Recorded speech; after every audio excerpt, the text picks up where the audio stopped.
வணக்கம். அண்ணாமலை அண்ணா அவரோட இன்ஸ்டாகிராமில் ஒரு பதிவு ஒன்று போட்டிருக்கிறாரு. அமெரிக்காவில் சமுத்திரத்துக்கு முன்னாடி நின்றுட்டுருக்கிற மாதிரியான ஒரு போஸ், அந்த ஃபோட்டோ போட்டு ஒரு கேப்ஷன் ஒன்று கொடுத்துருக்குறாரு. சமூக வலைதளத்தில் அது கொஞ்சம் வைரலாக போயிட்டுருக்குது. ஸோ நம்ம அண்ணாமலை அண்ணா ஆதரவாளராக அது என்ன பதிவு, அதில் என்ன எழுதியிருந்தார், எதுக்காக அமெரிக்கா போயிருக்கிறாரு, என்ன ப்ரோக்ராம் அப்படிங்கிறதெல்லாம் டீட்டெயிலாக பார்த்துட்டு நம்மளோட கருத்து. இப்போ இந்த அரசியல் சூழ்நிலையில் அண்ணாமலை அண்ணா இருந்தால் நல்லா இருந்திருக்குமே, இல்லை நம்ம ஒரு ஆதரவாளராக நம்மளோட மனநிலை என்னங்கிறத ஷேர் பண்ணுறதா இந்த வீடியோவில் இருக்க போது. நான் உங்கள் மணியன் கோபி, நீங்கள் பார்த்துட்டு இருக்குது பாசிட்டிவ் பாலிடிக்ஸ்.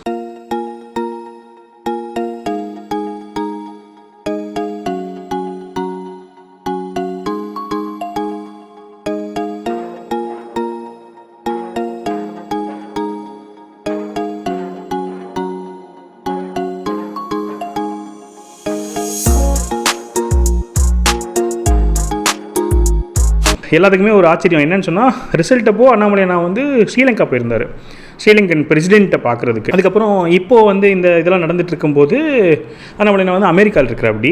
ஸோ எல்லாத்துக்குமே ஒரு இதாக இருக்கும், ஒரு என்ன சொல்கிறது, ஆதரவாளர்களுக்கு ஒரு ஆதங்கமாக இருக்கும். அதான் என்னென்னு சொன்னால், இப்போ அண்ணாமலை மட்டும் இருந்திருந்தாருன்னு சொன்னால் ஒரு நல்ல ஒரு ப்ரெஸ் மீட் ஒன்று கொடுத்துருப்பா, அப்படி ஒரு தெளிவு கிடச்சிருக்கும். எல்லோரும் கண்டபடி வளரிட்டு இல்லாட்டி யூகங்கள் பண்ணிவிட்டு ரூமர்ஸை பரப்பிக்கிட்டு பாஜக மேலே குறை சொல்லிக்கிட்டு, பாஜக பிக்சர்லேயே இல்லை. இப்போ அஃப்கோர்ஸ் சென்ட்ரல் கவர்மெண்ட்னால அவங்களோட கவர்னரை வச்சு கவர்னர் மேலே குறை சொல்லிட்டு இப்படிலாம் நடந்துகிட்ருக்கு. அவங்கவுங்க சக்திக்கு தகுந்த போல் விளக்கங்கள் கொடுத்துட்ருக்காங்க.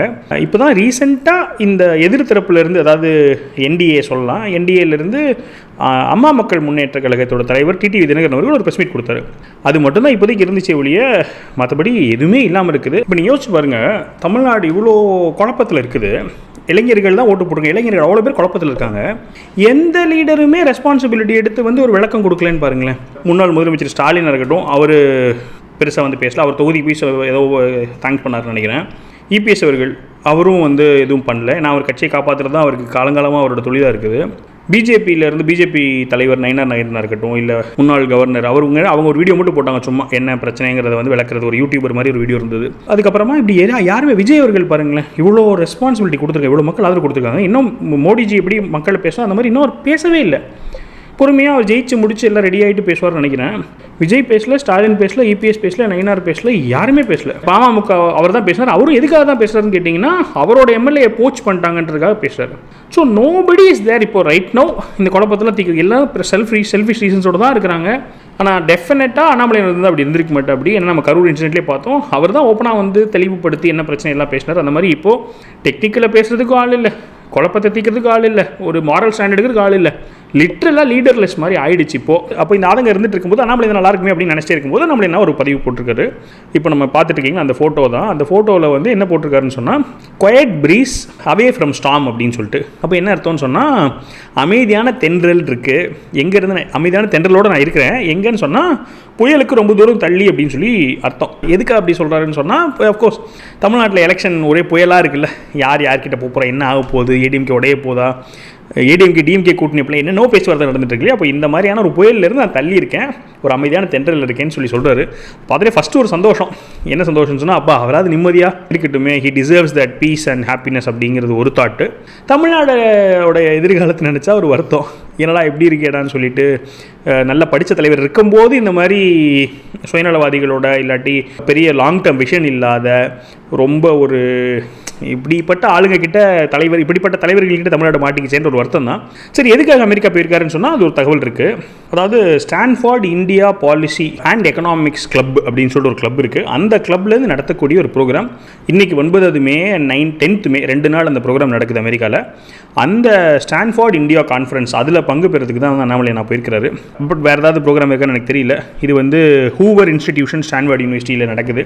ஸோ இது போக வேறு ஏதாவது கம்பைன் பண்ணியிருப்பாங்களா இருக்கும். ஸோ இதுக்காக தான் அங்கே போயிருக்கிறாங்க. அது ஒரு பக்கம்.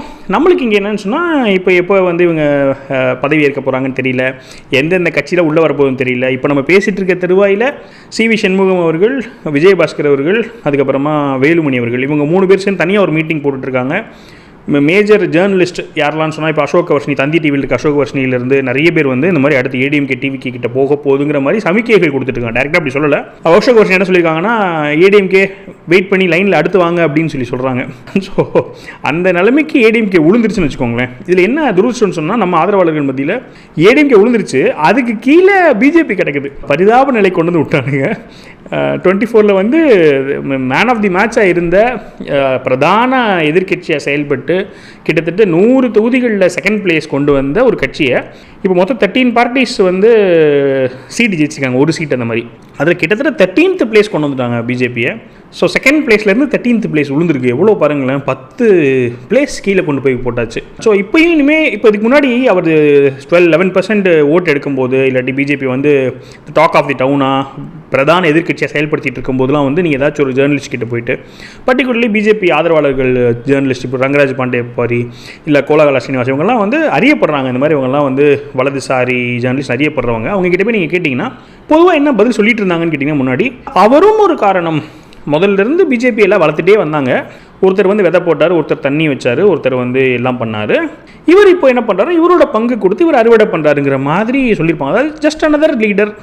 நிறையா வளர்த்தாங்க, ஒத்துக்கிறேன் அப்படிலாம் சொல்லிவிட்டு, ஆனால் அவங்களுக்கு என்னென்னா மற்றவங்களையும் விட்டு கொடுக்க மனசு இல்லைன்னா அவங்களுக்கு வந்து ஒரு லாபியோ இல்லாட்டி ஏதோ ஒரு பயஸ் இருக்குது. அதனால் அவங்க வந்து அவரை தூக்கி பிடிக்கிறதுக்கு தேவர் நெவர் ரெடி. ஓப்பனாக சொல்லுவாங்க. என்ன சொல்லுவாங்கன்னா, அவருக்கு எதிர்காலம் இருக்குது, 30 வயசு தான் ஆகுது, அவர் பிஜேபி தான் கண்டுபிடிச்சது, நாளைக்கு பிஎம் வரைக்கும் அவருக்கு பவர் இருக்குது, இந்த மாதிரிலாம் சொல்லுவாங்களே ஒழிய, ஆனால் அவர் கான்ட்ரிபியூஷன் தான் பிரதான கான்ட்ரிபியூஷன், அவர் தான் சேஞ்ச் கொண்டு வந்தார். இந்த மாதிரியான ஸ்டேட்மெண்ட்ஸ் கொடுக்குற நிறைய பேர் தயக்கம் இருந்துச்சு. ஆனால் சரி, அப்போ நீங்கள் ஒத்துக்கலை, அதுக்கு நீங்கள் வந்து ஏதோ ஒரு சப்பக்கட்டில் கட்டிகிட்டு இருந்தாங்க. இப்போ உளுந்ததை பாருங்களேன். இப்போ இதுக்கு யார் காரணம்னு சொல்லலாம். அப்போது நீங்கள் வந்து கட்சியை வளர்த்திட்டாங்க, எல்லோரும் சேர்ந்து தான் வளர்த்தாங்க, எல்லோரும் சேர்ந்து செடி வச்சாங்க, தண்ணி ஊற்றுனாங்க, உரம் போட்டாங்க அப்படின்னா அது செடி எதுக்கு இப்போ உழுகுது கீழே? எனக்கு தெரிஞ்சு இப்போ கேட்டால் என்ன சொல்லுவாங்கன்னா, விஜயோட புயலில் விழுந்துருச்சுமாங்கன்னு நினைக்கிறேன். அப்போனா ஸ்டார்டிங்லேருந்தே ஃபவுண்டேஷன் சரியாக போடலன்னு ஆயிடுதில்ல.